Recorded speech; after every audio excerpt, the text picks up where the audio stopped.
खुशामदीद, आदाब, good morning. आप तो सबको हमारी तरफ से हो।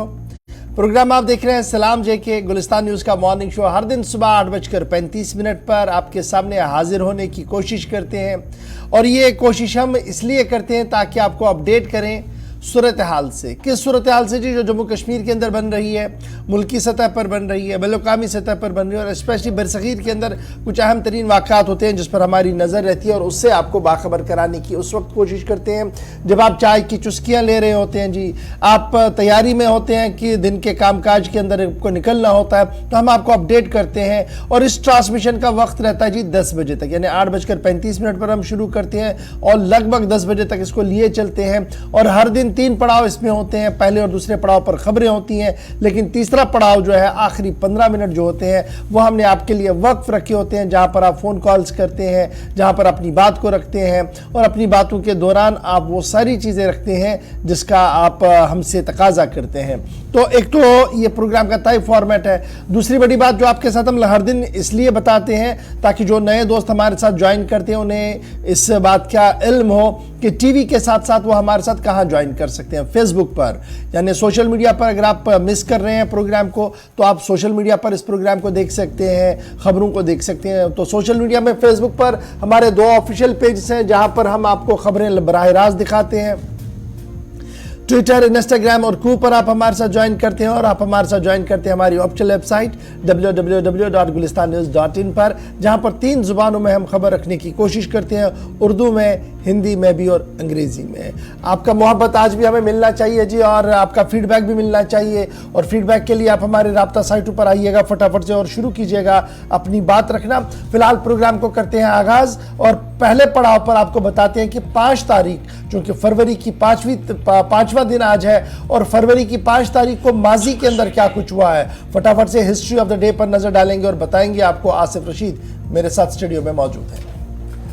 खुशामदीद, गुड मॉर्निंग, बहुत बहुत स्वागत, इस्तकबाल आप सभी का प्रोग्राम सलाम जेके में 8:38 हुआ चाहते हैं।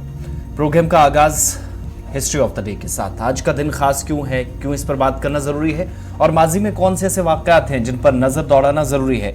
एतवार का दिन है, फरवरी की 5 तारीख है, साल 2008 में 15 वर्ष कबल आज ही के दिन आलमी इदारा सेहत यानी वर्ल्ड हेल्थ ऑर्गेनाइजेशन ने यूक्रेन की बतौर नए मेंबर शमूलियत को मंजूरी दी, अप्रूवल मिला। आज के दिन मेंबर बना WHO का यूक्रेन 2008 में, तारीख 5 फरवरी की थी। इसी साल यानी 2008 में रावलपिंडी पाकिस्तान के अंदर फौजी बस पर खुदकुश हमला हुआ, एक कर्नल समेत 10 लोगों की जान चली गई। आज के दिन रावलपिंडी पाकिस्तान के अंदर 1989 में 1989 में आखिरी सोवियत फौजें जो USSR की अफवाज अफगानिस्तान से थी, वो उस वक्त निकलते वक्त आज का चूंकि आखिरी हमला था जो यहाँ से अफगानिस्तान छोड़ गया था, निकला था और पसपाई अख्तियार कर गई थी 5 फरवरी 1989 को। USSR का ये आखिरी ग्रुप था जो इस एरिया से निकला था। साल 1958 में जमाल अब्दुल नासिर मिस्र के दूसरे सदर मुंतखब हुए। आज के दिन यानी इजिप्ट के अंदर नई जिम्मेदारी 5 फरवरी को उन्होंने संभाली।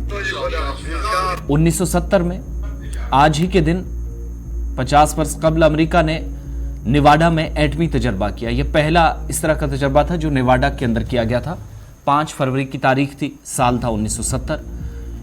इसके ठीक 1 साल बाद 1971 में अपोलो 14 मिशन शुरू हुआ और खलाबाज चांद पर उतरे। स्पेस में जाने का जो मिशन था उसकी शुरुआत हुई थी और यह मिशन आज के दिन कामयाब हुआ, अपोलो का 1971 5 फरवरी को। साल 1904 में क्यूबा का मुल्क अमेरिका के कब्जे से आज़ाद हुआ 5 फरवरी के दिन।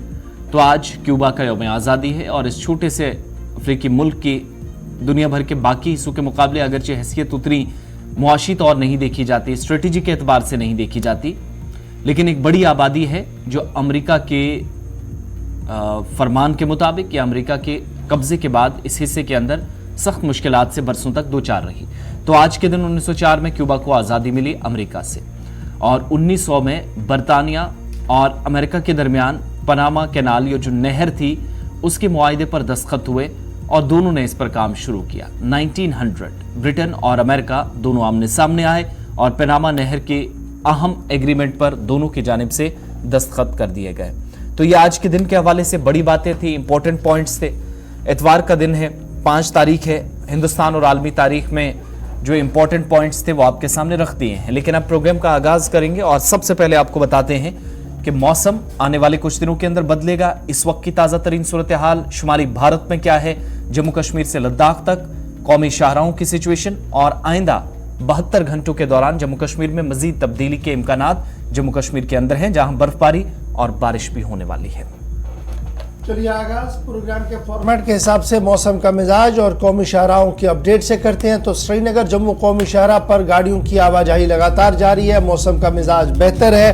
ताहम महकमे मौसमियात की पेशन गोई के मुताबिक फिलहाल 9 फरवरी से 11 फरवरी के दरमियान बर्फबारी का इम्कान जाहिर किया जा रहा है। दोबारा से महकमे मौसमियात ने अपनी पेशन गोई जारी कर दी है और महकमे की पेशन गोई के मुताबिक वादी कश्मीर के बालाई इलाकों के अंदर 9 तारीख से 11 तारीख के दरमियान एक बार फिर हल्की से दरमियाना दर्जे की बर्फबारी का इम्कान लगाया जा रहा है। और उसके साथ साथ अफरवट गुलमर्ग की जहां तक हम बात करें, वहां पर रेड जोन डिक्लेयर कर दिया गया है, क्योंकि आपको याद होगा कि कल बैक टू बैक 2 एवलांच वहां पर आए थे और इंतजामिया ने पहले ही अफरवट और अफरवट के आसपास पहाड़ियों पर जाने से पाबंदी आयद कर दी गई थी।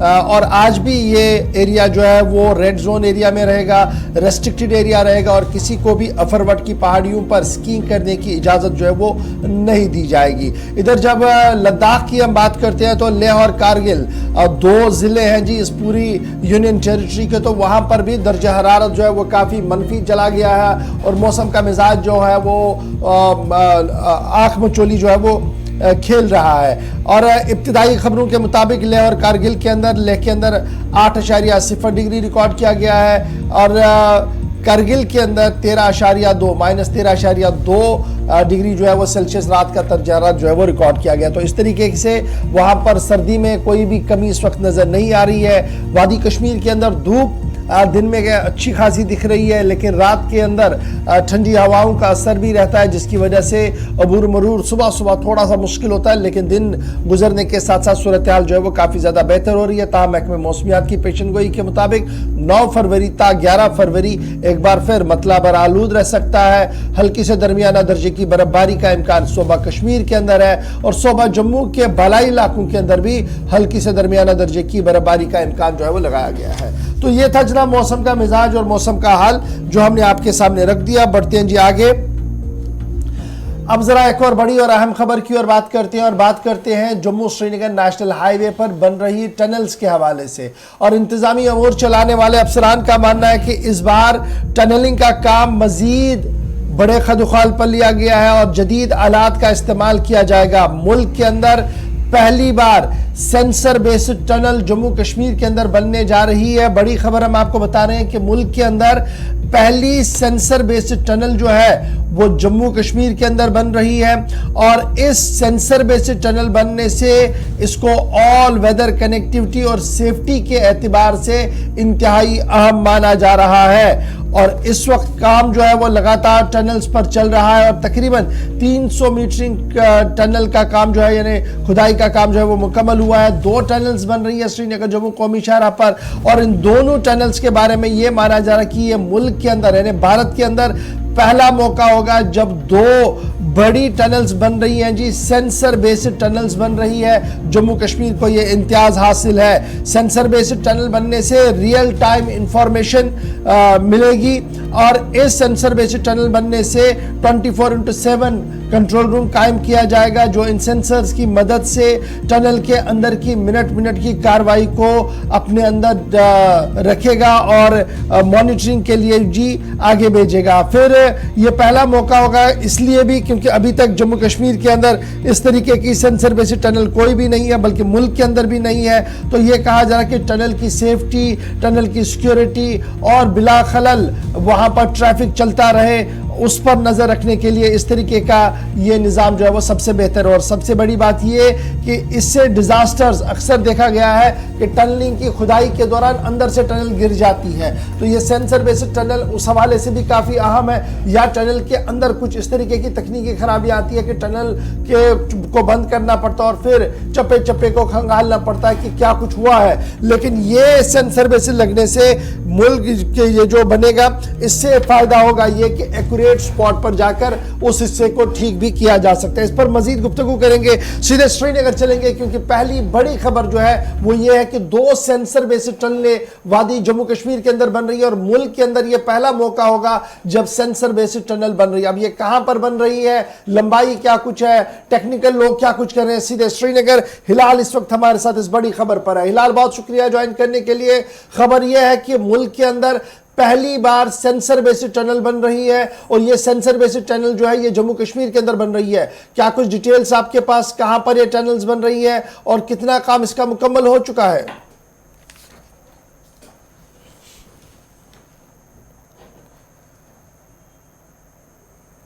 हिलाल, आप तक आवाज पहुंच रही है? कोशिश करेंगे कि हिलाल तक हम दोबारा जा पाए, क्योंकि बड़ी खबर हम आपको बता रहे हैं कि मुल्क के अंदर पहली बार सेंसर बेस्ड टनल बन रहा है और ये सेंसर बेस्ड टनल सिक्योरिटी के एतबार से काफी अहम माना जा रहा है और साथ साथ सेफ्टी के एतबार से भी इस टनल को इंतहाई अहम माना जा रहा है। माना जा रहा है कि श्रीनगर जम्मू कौमी शहरा पर पहाड़ों को चीर कर ये टनल्स का काम जो है वो हाथ में लिया गया है और इब्तिदाई खबरों के मुताबिक 300 मीटर का टनल लगभग मुकम्मल हो गया है। दूसरे टनल पर भी काम जारी है और ये काम लगभग आने वाले 1-1.5 साल के अंदर मुकम्मल करने की बात भी जो है वो कही जा रही है। सीधे श्रीनगर चलेंगे, हिलाल हमारे साथ है। हिलाल, क्या अब तक हमारी आवाज आ रही है?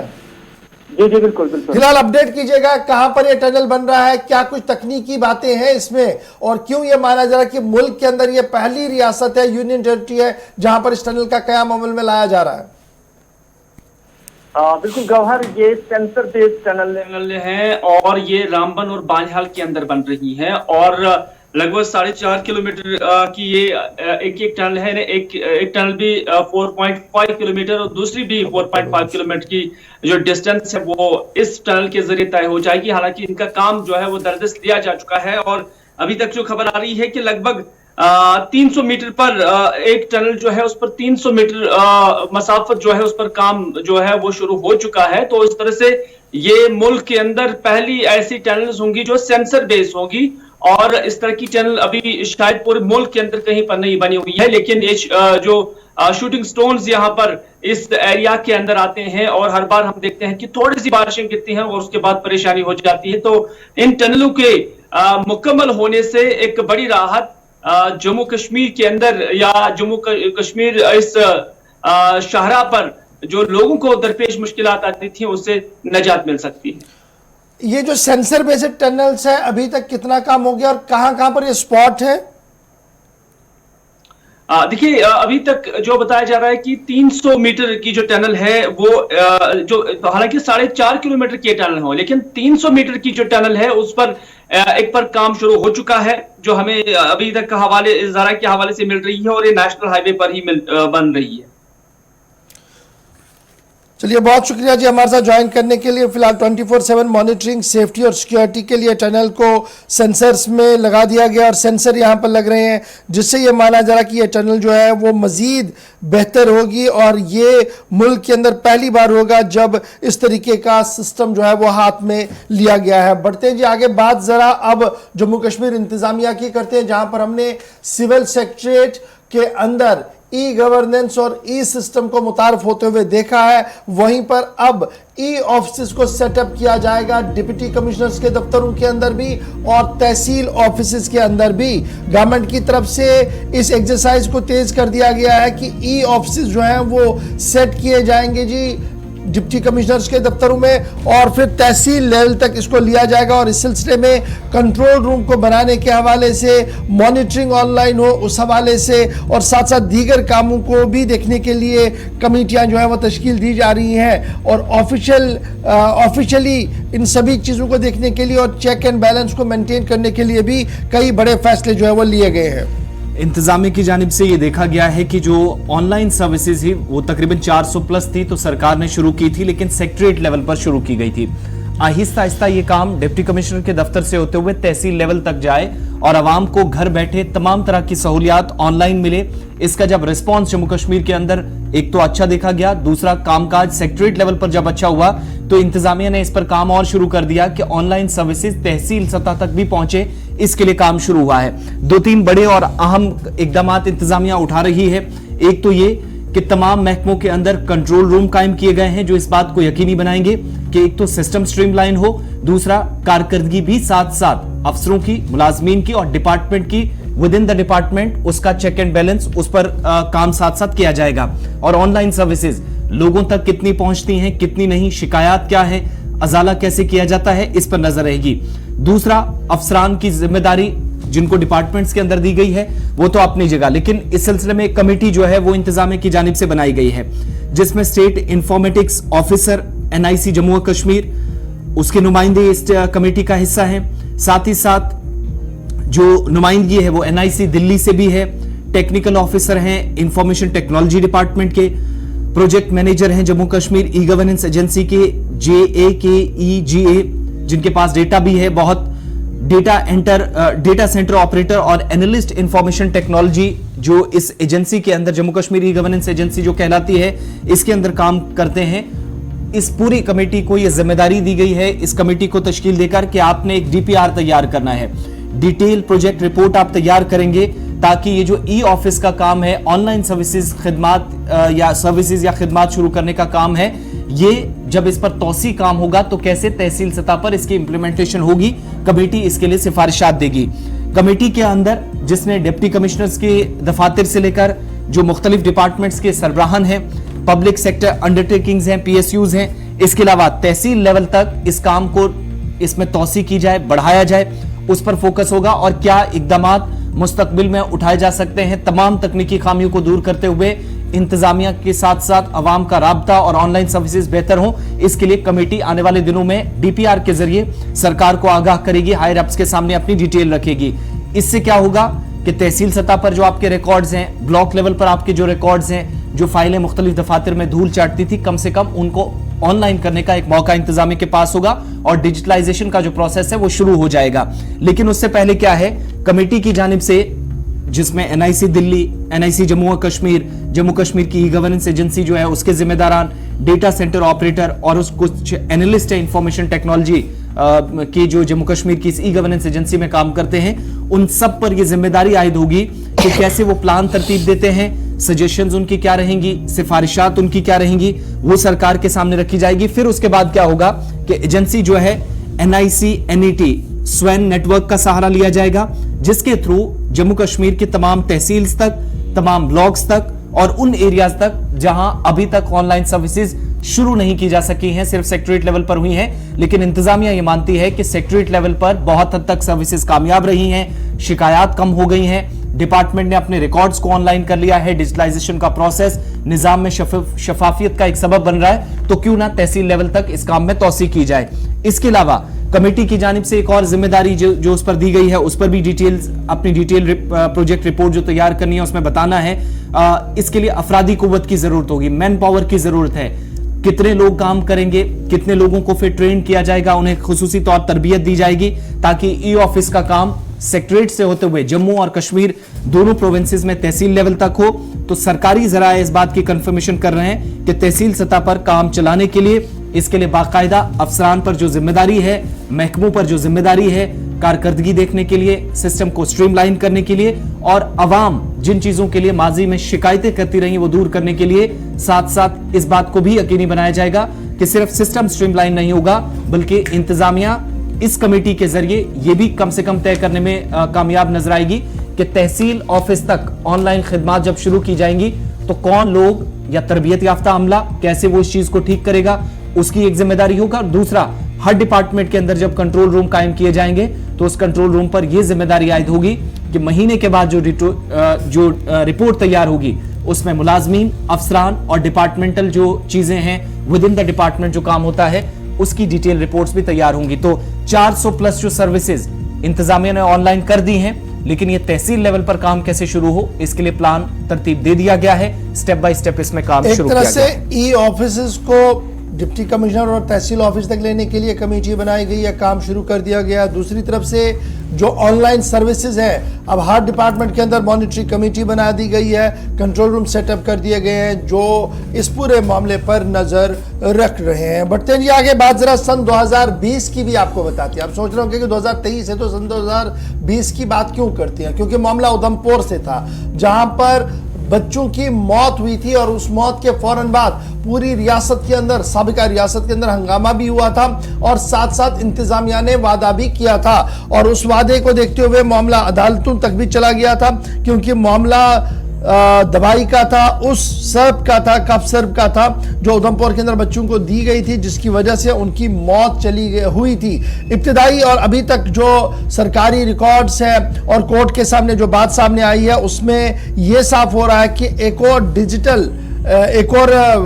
रिटेस्ट जो किया गया था जी डिजिटल विजन सर्प का, वो एक बार फिर फेल हुआ है और ये साफ हुआ है कि उधमपुर के अंदर जो बच्चों की मौत हुई है उसके पीछे इसी दवाई का हाथ जो है कहीं ना कहीं हो रहा है।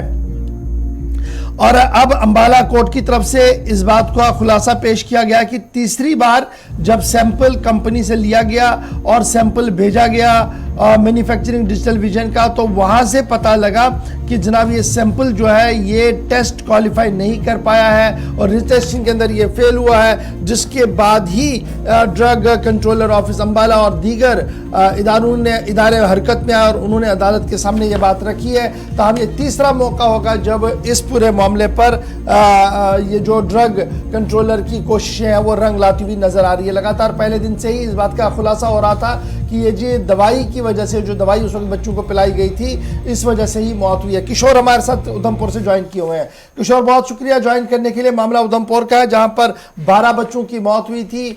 दवाई पर सारा इल्जाम यह था कि दवाई बनाने वाली कंपनी ने मयार का हद मुकर्रर नहीं किया था और मयार से नीचे दवाई बनाई थी, जिसकी वजह से बच्चों की मौत हुई है। अगरचे अदालत के बाहर और अंदर उन्होंने काफी एहतजाज इस पूरे मामले पर किया, लेकिन खबर यह है कि तीसरी बार जब रिटेस्टिंग के लिए सैंपल भेजा गया तो एक बार फिर वो नाकाम होते हुए सामने आया है। बिल्कुल, देखिए ये 2000 जो है वो 20 का ये वाकया, ये रामनगर तहसील का वाकया था और जब ये 12 बच्चों की इस अलग-अलग गांव के अंदर जो है वो छोटे बच्चों की जब ये मृत्यु हो जाती है, उस बार हमने ये साफ तौर पर देखा था। जब हम यहाँ पे इस इलाके के अंदर पहुंचे थे तब लोगों के अंदर जो था वो अफरा तफरी का माहौल था। जैसे ही बच्चों को फीवर का, जैसी खांसी जैसे जो फीवर आता था, वहां का जो हॉस्पिटल है वहां तक बच्चों को लेकर आते थे, लेकिन वहां पे जो अलग अलग टीमें तब 2022 के अंदर वहां पे पहुंची, वहां पे एक जो मेडिकल की दुकान वहां पे बाहर पाई जाती है, उसमें जो जहां से ये लोग दवाई खरीदते थे, तो उन बच्चों की कहीं ना कहीं उस वक्त जो है वो उस दुकान को जो है वो सीज किया जाता है। लेकिन अब ये तीसरी बार जो है 2021 के अंदर भी यहाँ से जो है थे वो सैंपल कलेक्ट किए गए थे, तभी ये पूरी तरह से सब स्टैंडर्ड जो था वहाँ ये सैंपल मिले थे। लेकिन अब तीसरी बार जो है वो सैंपल जो कलेक्ट किए गए हैं उसमें भी कहीं ना कहीं जो है वो सैंपल सही घटिया तरीके से मिले हैं। और दूसरी तरफ हमने ये साफ तौर पर देखा था कि अलग-अलग जो है वहां पे जो मेडिकल की टीमों की मैं बात करूं, हर गांव की वहां पे पानी की बात हो, पानी के सैंपल की मैं बात करूं, या जहां से ये लोगों में एक अनुमान लगाया जा रहा था कि जो रामनगर तहसील का जो पानी है जो किसी नाले से यहाँ से आता है, उसी वजह से जो है वो बच्चों की मौत हो रही है। लेकिन जिस दुकान से ये दवाई वो वहां के जो परिजन लेके जाते थे, वहां पे उस दुकान को जो था वो सीज किया गया था। जिस कंपनी से ये दवाई आती थी उस पे जो है वो कार्रवाई वहां ये जो शुरू हो गई थी। लेकिन अभी ये इसमें जरूर ये पाया गया है कि अभी भी तीसरी बार जो है वो ये जो है वो घटिया जो है वो सैंपल अभी भी जो है वो पूरी तरह से किशोर, एक चीज और भी बताइएगा, 2020 में हमने जनवरी से मार्च के दरमियान ये सारे इंसिडेंट्स देखे और उसके बाद हमने साल के एंड पर भी देखा था कि जब केस आहिस्ता आहिस्ता सामने आए थे। अब तो बात कोर्ट में पहुंची और कोर्ट ने बहुत सारी चीजें इस पर क्लियर की, लेकिन लोकल लेवल पर उस एरिया के अंदर उसके बाद कोई कदम इस तरह का कि कम से कम दोबारा ऐसा कोई इंसिडेंट ना हो, ऐसे उठाए गए कदम की या जो मेडिकल शॉप्स थी, बाकी चीजें थी, फिजिकली क्या कार्रवाई हुई ग्राउंड पे आज तक? किशोर चलिए जनाब, किशोर के साथ राब्ता कट गया। बढ़ते हैं जी आगे, जरा एक और अहम खबर की ओर आते हैं और बात करते हैं उस बड़ी कार्रवाई की जो पिछले महीने से जारी है, यानी उन लोगों के चेहरों से नकाब को आहिस्ता आहिस्ता करके हटाया जा रहा है सरकार की तरफ से, जिन्होंने अपनी ऑफिशियल पोजीशन या सियासी पोजीशन का नाजायज इस्तेमाल करते हुए गैर सरकार जो सरकारी ज़मीनें हैं उन पर कब्जे किए हैं। और अवाम इस वक्त जो है गोनागो मुश्किलात से ज़रूर दो चार तो हो रही है, लेकिन बड़ा सवाल ये है कि श्रीनगर समेत, यानी श्रीनगर और जम्मू समेत सभी 20 अजला के अंदर इंसदादी तजावुज़ात मुहिम का जोर अभी भी बरकरार है। ताहाल हजारों कनाल पर रियासती और घास चराई ज़मीन बाजियाब कराई गई है। कई सरकर्दा शख्सियात के घरों के बाहर दीवारों को मुनहदिम कर दिया गया है। महजूर नगर, पातशाही बाग समेत 2 दर्जन से ज़्यादा इलाकों के अंदर, जहां कश्मीर सूबे के अंदर, वहीं पर जम्मू सूबे के अंदर भी कई मकामात पर इस तरीके की कार्रवाइयाँ हुई हैं। श्रीनगर के अंदर कार्रवाई के दौरान अगरचे कोई बड़ा अमन कानून की सूरत हाल पैदा नहीं हुई, ताहम जम्मू के अंदर कल मलिक मार्केट के अंदर सूरत हाल बदलती हुई साफ नजर आ रही है। क्योंकि कल जम्मू के अंदर रात देर गए जब बुलडोजर पहुंचा और उसने कार्रवाई करना चाहा तो वहां पर मज़ाहमत हुई। मज़ाहमत पत्थरों की शक्ल में हुई, जिसके नतीजे में कई रेवेन्यू और पुलिस के अफसरान जो है वो जख्मी होने की इतलात आई और रात देर गए तक वहां पर तनाव बरकरार रहा। डिप्टी कमिश्नर जम्मू के बयान के मुताबिक ये इवैक्यूएशन प्रोसेस जो है ये एज पर सेट नॉर्म्स किया गया, क्योंकि जहां पर बुलडोजर चलाने की कोशिश की गई उनके मालिकान को और गिरदनवा में सभी लोगों को पहले ही नोटिसें दी गई थी। अगरचे उन्होंने उन नोटिसों का माकूल और मुनासिब जवाब नहीं दिया, जिसके बाद इंतज़ामिया ने अपने पीले पंजे का इस्तेमाल करते हुए इस नाजायज़ तामीर को मुनहदिम करने की कोशिश की। लोग मुश्तहिल हुए, सड़कों पर आए, हंगामा हुआ और काफ़ी देर तक पुलिस को वहाँ पर मशक्क़त करनी पड़ी। हवा में टीयर गैस गोले भी दागे गए, जिस दौरान पथराव के अंदर कई रेवेन्यू और पुलिस अफसरों के जख्मी होने की भी खबर आई है। इधर रात देर गए तक इस पूरे इलाके के अंदर, जम्मू इलाके के अंदर काफ़ी ज़्यादा तनाव भी देखने को मिल रहा था। सीधे पहले जम्मू चलेंगे, विनोद कुमार जी हमारे साथ है, क्योंकि कुल मिलाकर 2016 कनाल ज़मीन रिट्रीव करने की बात, वापस लेने की बात इंतज़ामिया की तरफ से कही जा रही है, जिनमें 2 साबिक वजीरों के नाम भी है जिनके घरों से ज़मीनें निकाली गई हैं। साबिक ब्यूरोक्रेट जिनमें एक फॉर्मर डिप्टी कमिश्नर बड़गाम भी रहे हैं, उनके कब्जे से भी ज़मीन निकाली गई। और मारूफ कानूनदान यानी वकील और सज्जाद गनी लोन की बहन शबनम गनी लोन से भी नाजायज़ कब्जे पर, यानी जो ज़मीन पर उन्होंने कब्जा की नाजायज़ किया था उसको हटा लिया गया है। और इस तरीके से खबर यह है कि आज भी पीला पंजा जो है वो अपनी कार्रवाई जारी रखेगा और सरकारी बुलडोज़र जो है वो लगातार मुख्तलिफ इलाकों के अंदर आज भी देखा जाएगा, जहां पर बाअसर सियासी शख्सियात पर आज शिकंजा जो है वो कसा जा सकता है। तंदीब भी है वहां पे। है तो कश्मीर प्रोविंस के मुख्तलिफ इलाकों के अंदर, जम्मू प्रोविंस के मुख्तलिफ इलाकों के अंदर, हालांकि सबसे ज़्यादा इलाका कल श्रीनगर के बाद अगर कोई जम्मू सूबे में सुर्खियों में रहा तो वो छन्नी का इलाका था। MG हेक्टर शोरूम, जिसे कल इंतजामिया की जानिब से जैसे ही यहाँ पर तोड़ने की कार्रवाई शुरू हुई, जो इंतजामिया के दावे के मुताबिक सरकारी ज़मीन पर है, तो इसी दौरान पथराव हुआ, यानी संगबारी की गई। उस वक्त सूरत हाल को कंट्रोल में करने के लिए लाठीचार्ज भी पुलिस को करना पड़ा और इतलात के मुताबिक आंसू गैस के गोले भी दागे गए। 7 लोग हमारी जानकारी के मुताबिक कुल मिलाकर जो जख्मी हुए थे,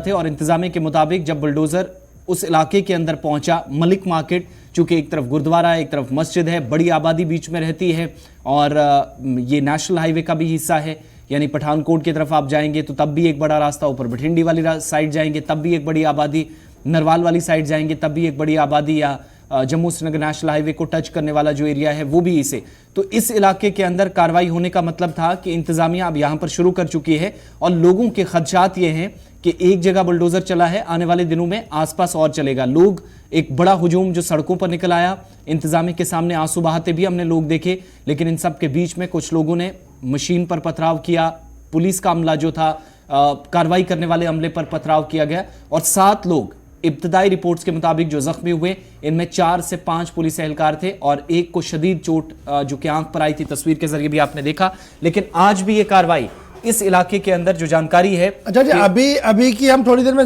विजुअल्स भी चलाएंगे। जो सिक्योरिटी डिप्लॉयमेंट आज काफी ज्यादा कर दी गई है और हसास इलाके जम्मू के जो है जहां पर आज ये कार्रवाई होनी है, इन्हदामी कार्रवाई होनी है, तो वहां पर सिक्योरिटी को टाइट कर दी गई। सीधे जम्मू चलेंगे, हमारे सीनियर साथी विनोद कुमार जी हमारे साथ ज्वाइन कर चुके हैं।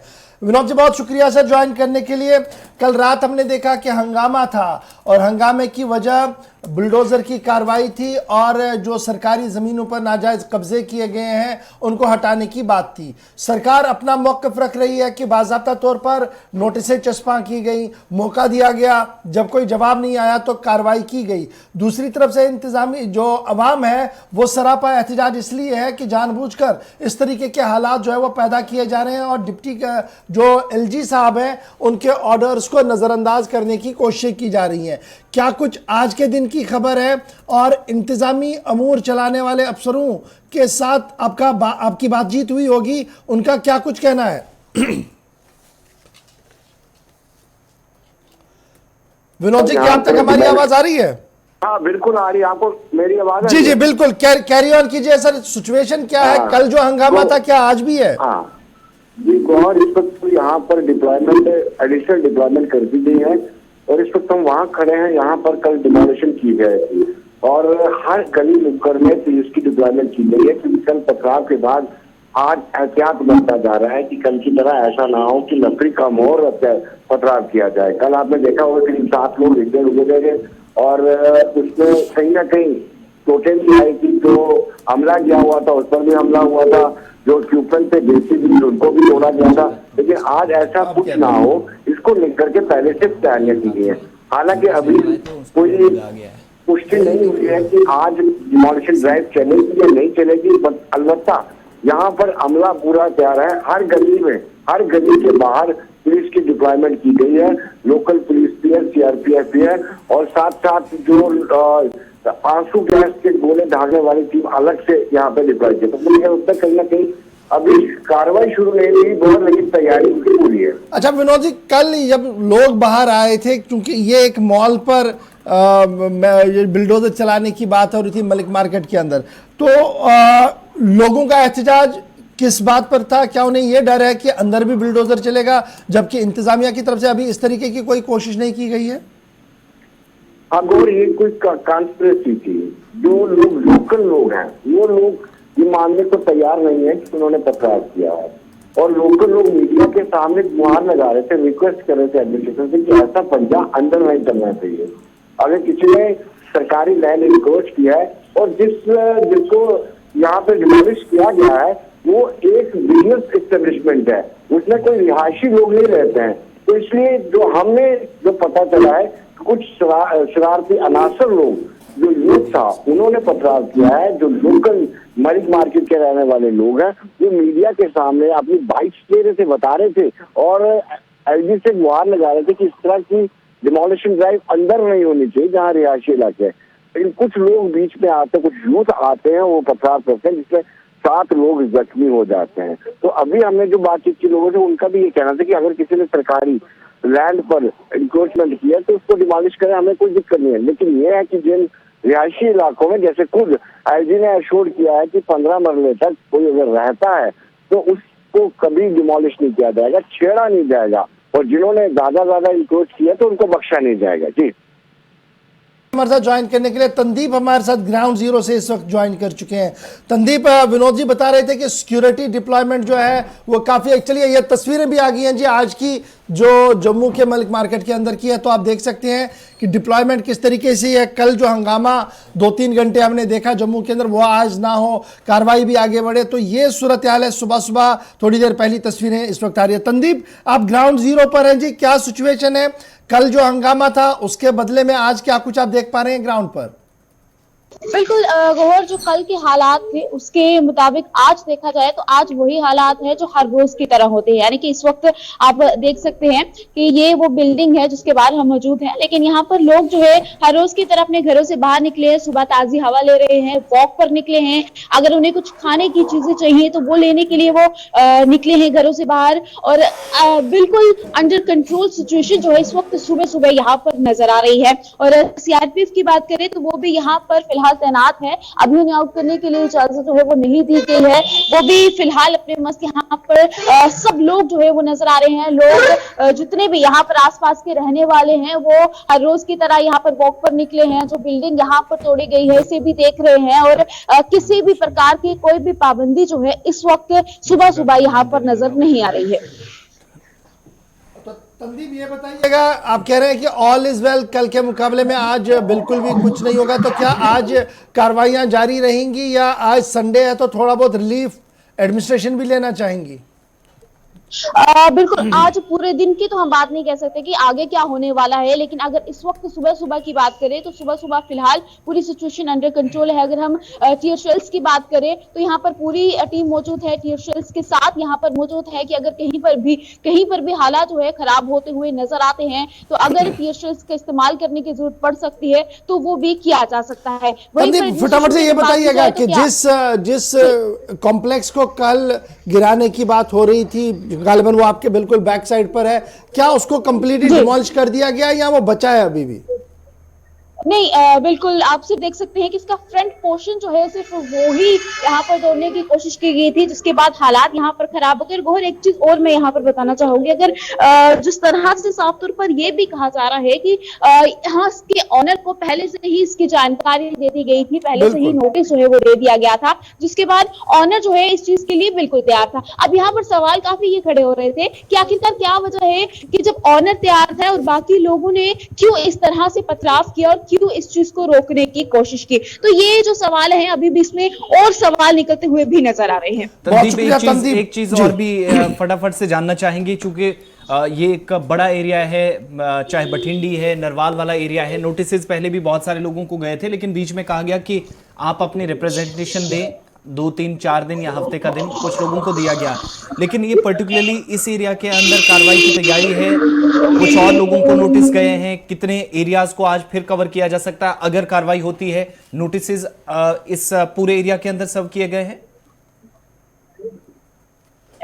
थोड़ा सा आपकी आवाज का इशू, थोड़ा छन्नी के इस एरिया के अंदर क्या नोटिस और भी लोगों को गए हैं इस मार्केट में स्पेशली, या आसपास के लोगों को, या बाकी कुछ? जी नहीं, अगर इसके आसपास के लोगों की बात करें तो यहाँ पर बहुत सारे लोग हैं जिन्हें इसका नोटिस गया है। क्योंकि अगर हम बिल्कुल वेव मॉल और बठिंडी के पास की देखें तो वहां पर भी नोटिस जो है वो दिया गया है, लेकिन उस बिल्डिंग को पहले ही तोड़ दिया गया था और अभी भी वहां पर वो टूटी हुई बिल्डिंग के टुकड़े जो है वो नजर आ रहे हैं। और यहाँ पर और भी बहुत सारी ऐसी बिल्डिंग है जिन्हें नोटिस दिया गया है, जिसमें से कुछ खाली हो चुकी है, लेकिन अभी भी वहां पर काम जो है वो चल रहा है। लेकिन देखने वाली बात यह है कि शुरुआत से लेकर अगर एंड तक से यहाँ पर बुलडोजर चलाने का काम नहीं किया गया। ये बिल्डिंग जो है बिल्कुल सेंटर में है और यहीं से शुरुआत किया गया। तो इस पर भी सवाल जो है वो खड़े हो रहे हैं कि अगर शुरुआत किया गया तो इसी बिल्डिंग से क्यों किया गया, आखिरकार इस बिल्डिंग से इतना प्यार क्यों था? तकरीबन 1.5 घंटे तक पथराव भी हुआ, 6 से 7 लोग इंजर्ड भी हुए, मशीनरीज जो यहाँ ले जाई गई थी वो भी टूटी। उसके बाद कहा गया कि कुछ लोगों के खिलाफ कार्रवाई भी होगी, जिनने पुलिस के जो जवान थे उनको भी टारगेट किया। कोई इस तरह की जानकारी है कि किसी को पूछताछ के लिए किसी को हिरासत में लिया गया है?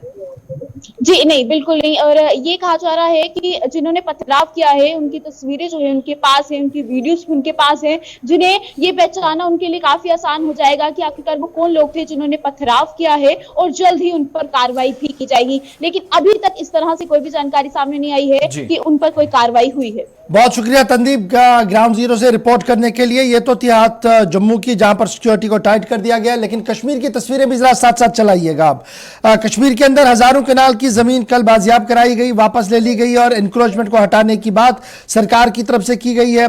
और जब एनक्रोचमेंट हटाने वाली बात आती है तो खबर एक ये भी है कि साबिक डिप्टी कमिश्नर बडगाम फारूक रिंजू के पास भी सरकारी ज़मीन थी और अपनी पोजीशन का नाजायज इस्तेमाल उन्होंने किया था। अगरचे उनका वजाहती बयान रात देर गए सोशल मीडिया पर भी आया है, ताहम सरकार का मानना है कि गैर कानूनी तौर पर यह हुआ है और उसको वहां से निकाला गया।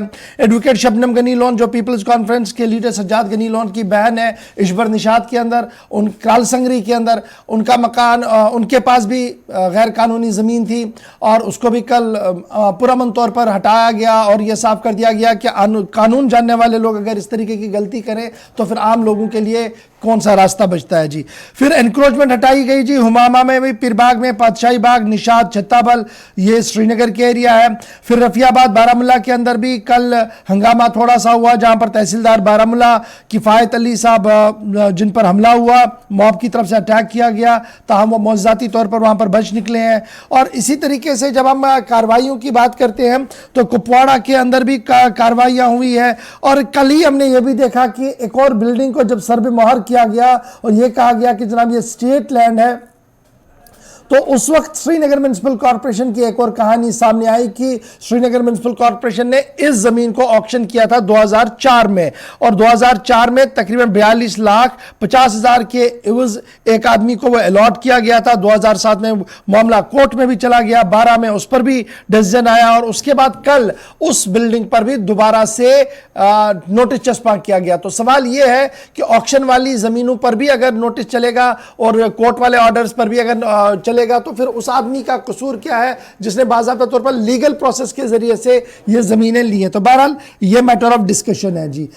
फिर अब जब आप कश्मीर के बाद पहाड़ी इलाकों की बात करेंगे, डोडा किश्तवाड़ की बात करेंगे, क्या वहां पर सूरत हाल है, तो वहां के डिप्टी कमिश्नर्स भी एक्टिव है। किश्तवाड़ के अंदर भी तकरीबन 50 कनाल से ज्यादा स्टेट लैंड को निकाला गया है और उसमें कुछ साबिक वजीरों के पास जमीनें थी जी, वो निकाली गई हैं। रजौरी के अंदर 250 कनाल स्टेट लैंड जो है वो एनक्रोच की गई थी, शादरा शरीफ के आसपास, उसको निकालने की बात जो है वो कर दी गई है। तो एंटायरली पूरे जम्मू कश्मीर के अंदर स्टेट लैंड और घास चराई के जमीन को निकाला जा रहा है। इस बीच सियासत क्या कुछ कह रही है? सियासी जमातें बिल्कुल जी दमबखुद है, खामोश है, क्योंकि वो देख रहे हैं कि पीले पंजे की कार्रवाई जो है वो कहीं ना कहीं बासर शख्सियात पर ज्यादा हो रही है और इसमें अगर कहीं नीचे भी कुछ हो रहा है तो उस पर लेफ्टिनेंट गवर्नर साहब का ऑलरेडी स्टेटमेंट आ चुका है, तो इसलिए बहुत कम बयान है। तो इन बयानों के बीच साबिक वजीर आला गुलाम नबी आजाद का बड़ा बयान भी सामने आया, जिनकी पार्टी डेमोक्रेटिक आजाद पार्टी हर जिले और तहसील पर एहतजाज तो पिछले कई दिनों से कर रही थी और हुकूमत से मुतालबा कर रही थी कि इस कार्रवाई को रोका जाए।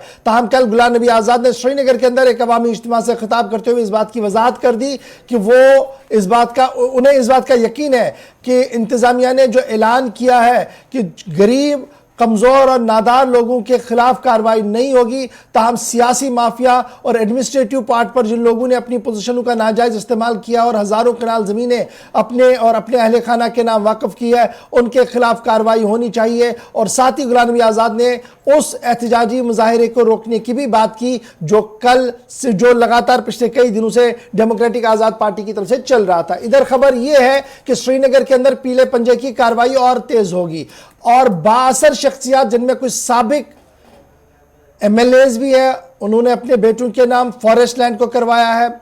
एक मारूफ ताजिर के पास भी जमीन है श्रीनगर के अंदर, स्टेट लैंड है, उसको वापस लिया जाएगा। और कल हमने एक अच्छी बात देखी कि एक बिल्डिंग जो एक मारूफ तिजारती अंजुमन की थी, इदारे की थी, उसको गवर्नमेंट ने अपनी तहवील में लिया और फटाफट से वहां पर पटवार खाने को एस्टैब्लिश किया और कहा कि स्टेट लैंड है, बिल्डिंग बनी है, हम इसका इस्तेमाल करेंगे। तो अच्छा ये है कि डिमोलिशन ना हो, जहां पर बिल्डिंगें स्टेट लैंड पर बनी है स्टेट उसको अपने पास ले और अपना काम वहां से चलाएं ताकि हमेशा के लिए ये तनाजा खत्म हो जाए। तो फिलहाल अवाम की बात अगर आप करें, आम लोग इस पूरे मामले पर कहीं खुश भी दिख रहे हैं, क्योंकि जिस तरीके से बड़े सालों बाद ये बड़ी कार्रवाई हुई है और स्टेट लैंड को निकाला जा रहा है उन बाअसर शख्सियात से जिन्होंने 2-2, 3-3, 400 कनाले जमीनें अपने नाम, अहलिया के नाम, बेटों के नाम और दीगर लोगों के नाम की हैं, उनके खिलाफ बड़े पैमाने पर कार्रवाई। और यह भी मांग हो रही है कि उस वक्त के जो अफसरान थे, डिप्टी कमिश्नर, तहसीलदार, नायब तहसीलदार, पटवारी थे, उनके खिलाफ भी ज़ाब्ते की कार्रवाइयां होनी चाहिए ताकि मुस्तकबिल में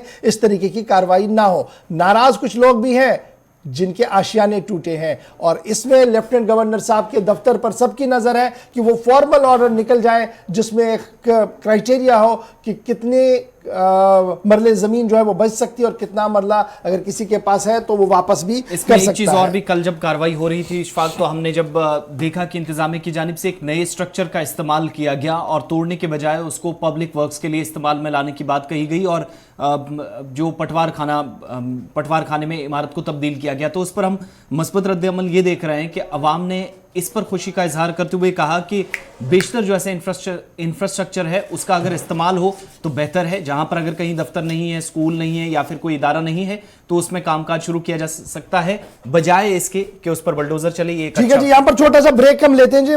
बात बुलडोजर की चल रही है, कार्रवाई की चल रही है, तो अदालत ने भी अपना एक मौकफ दिया है और वो बड़ा संजीदा मौकफ है। बताएंगे आपको कि अदालत ने क्या मौकफ दिया है छोटे से ब्रेक के फौरन बाद।